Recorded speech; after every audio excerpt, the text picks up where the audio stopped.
Hello friends, मैं आशुतोष कुमार एक बार फिर आप लोगों के बीच में एक नए वीडियो लेकर आया हूं। आज हम लोग इस वीडियो में पढ़ेंगे began to, need to, needed to और यूज्ड टू के बारे में।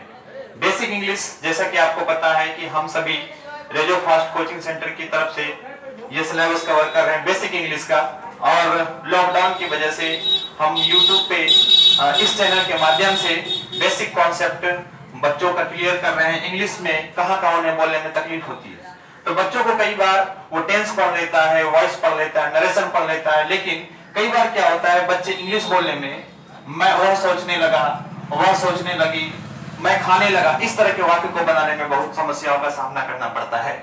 तो इन समस्याओं से बचने के लिए हमने इन चीजों को कुछ इस तरीके से रिप्रेजेंट किया है ताकि बच्चों को काफी आसान लगे, वो बेसिक लेवल से इंग्लिश को इस तरीके से सीख सके, बड़ी आसानी से सीख सके। उसके लिए हम लोगों ने ये पूरा डिटेल तैयार किया है। तो आइए शुरुआत करते हैं बिगिन टू। तो बिगिन टू का प्रयोग कहां किया जाता है? जिस किसी भी हिंदी वाक्य के अंत में लगा, लगी, लगे।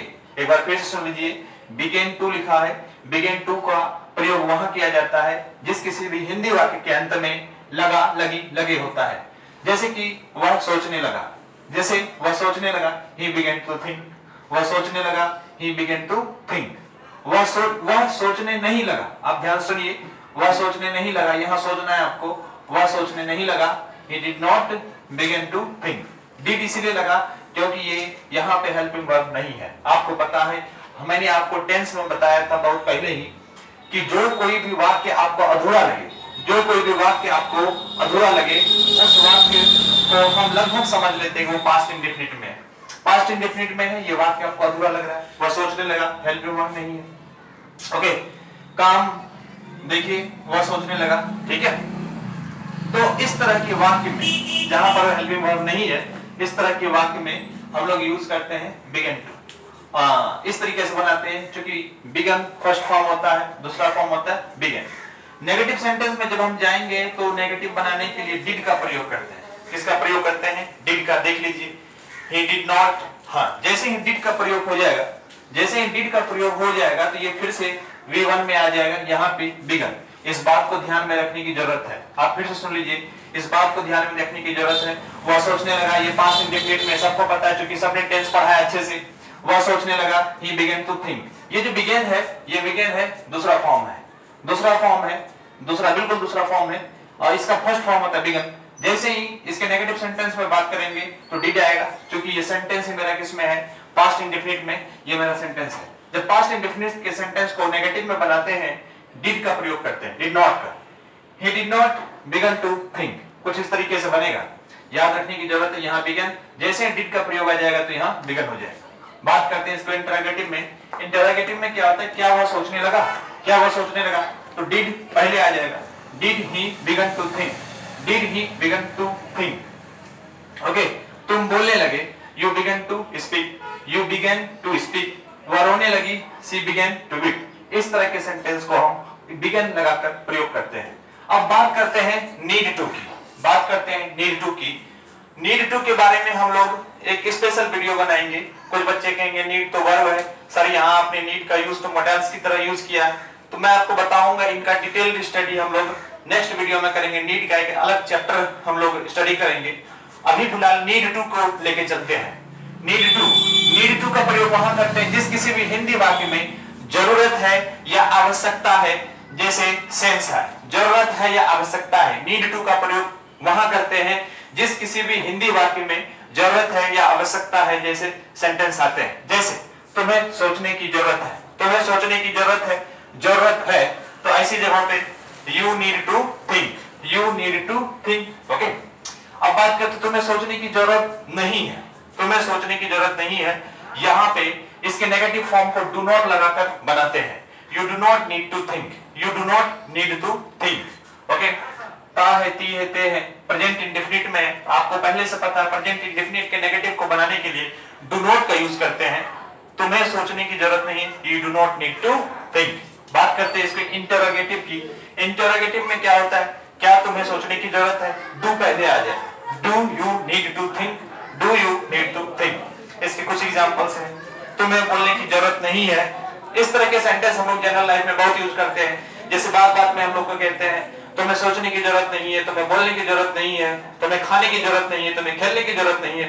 तो इस तरह के वाक्य हम लोग डेली लाइफ में यूज करते हैं। इसीलिए मैंने इस चीज को एक स्पेशल अलग तरीके से बताने की कोशिश किया है।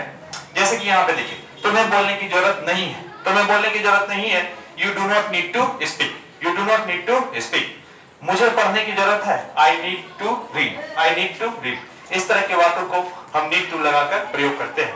अगर हम बात करें जरूरत है की जगह पे इसका पास्ट फॉर्म हो जाएगा जरूरत थी या आवश्यकता थी। किसी भी हिंदी वाक्य के अंत में यदि जरूरत थी या आवश्यकता थी जैसे शब्द आए तो हम लोग उसको कैसे बनाएंगे, नीडेड टू लगाकर, नीडेड टू लगाकर। ध्यान रखिएगा, तुम्हें दौड़ने की जरूरत थी, तुम्हें दौड़ने की जरूरत थी तो इसका हो जाएगा था थी थे लगा हुआ है तो needed to, needed to, you needed to run. ध्यान से देखिए, you needed to run. Okay, बात करते तुम्हें दौड़ने की जरूरत नहीं थी, तुम्हें दौड़ने की जरूरत नहीं थी तो इसके नेगेटिव को हम डिड नॉट से डिड नॉट लगाकर बनाते हैं। You did not need to run. जैसे ही डिड लग जाएगा तो वहां पे नीड का फर्स्ट फॉर्म आ जाएगा। यहां नीडेड था, इस बात को ध्यान में रखने की बिल्कुल जरूरत है। नीडेड टू था, नीडेड टू, लेकिन डिड नॉट आने के बाद यहां पे नीड हो जाएगा। क्या हो जाएगा, नीड। इस बात को ध्यान में रखने की बहुत जरूरत है। तुम्हें दौड़ने की जरूरत नहीं है, you did not need to run, you did not need to run. बात करें क्या तुम्हें दौड़ने की जरूरत है, क्या तुम्हें दौड़ने की जरूरत, did you need to run, did you need to run. तो इस तरीके से इस तरह के सेंटेंस को हम नीडेड टू लगाकर यूज कर सकते हैं। जहां जहां उसके चेंज करने थे मैंने आपको बताया। अब बात करते हैं आखिर में यूज्ड टू की। यूज्ड टू का प्रयोग वहां करते हैं जहां कोई भी काम पहले पास्ट में किया जाता था, अब उसका रिपीटेशन नहीं हो रहा, उस काम को अब हम लोग नहीं करते।